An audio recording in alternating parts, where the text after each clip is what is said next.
Hello, my name is Jared Brzenski, and this is my work with Dr. Johnny Corbino and Professor Jose Castillo on building a mimetic coastal ocean model.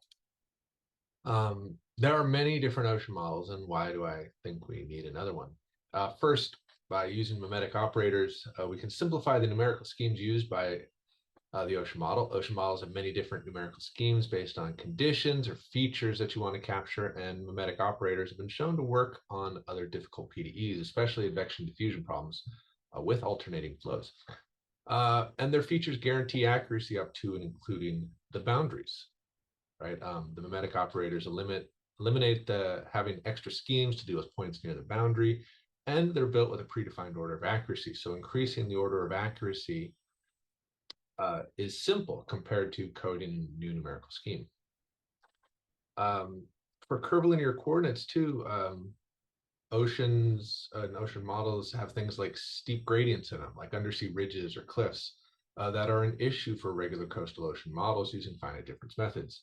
By using curvilinear coordinates, though, all work is done on a logical domain that is topologically equivalent to a cube. So things like boundary conditions and interpolation are very simple to implement, very accurate. And computational efficiency, right? Finite differences are the fastest methods for solving PDEs, and using mimetic operators, which take the form of matrices, ensures that all calculus operations are inherently computed as matrix vector operations, which computers are optimized to calculate. So mimetic operators are discrete finite difference representations of the gradient, divergence, and Laplacian operations from calculus.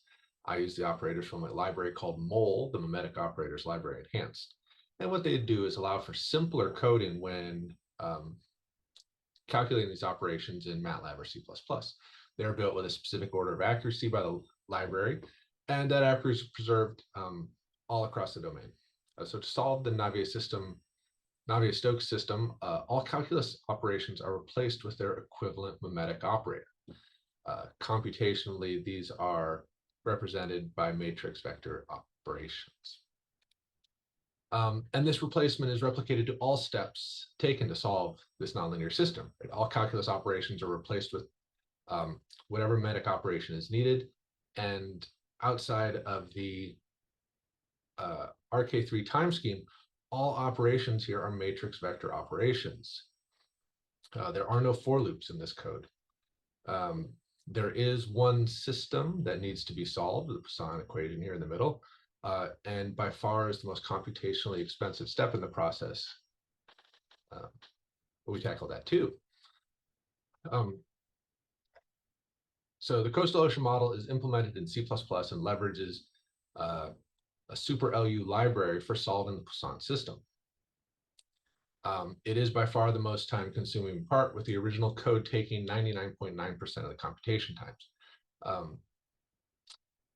So using the mimetic operator for the Laplacian and knowing the left-hand side of this equation never changes, I found that with some modifications, super LU, and by extension LAPACK, can save the decomposition of this left-hand side, and more importantly, save it in a sparse format to reuse in later steps. And this gives significant gains to the overall computation time.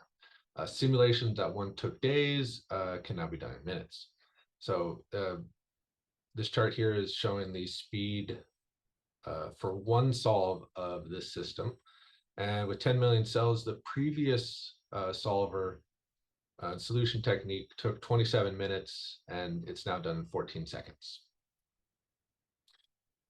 The ultimate application for this model is modeling internal waves interacting with bathymetric features in the Monterey Canyon system. There are many questions that can be answered through high-resolution 3D modeling, like locations and intensities of internal wave breaking along shelves, or analyzing the dissipative rate of internal bores in the canyons. But for the model to be complete, additional features like buoyancy, salinity, subgrid stresses need to be calculated and added to the model.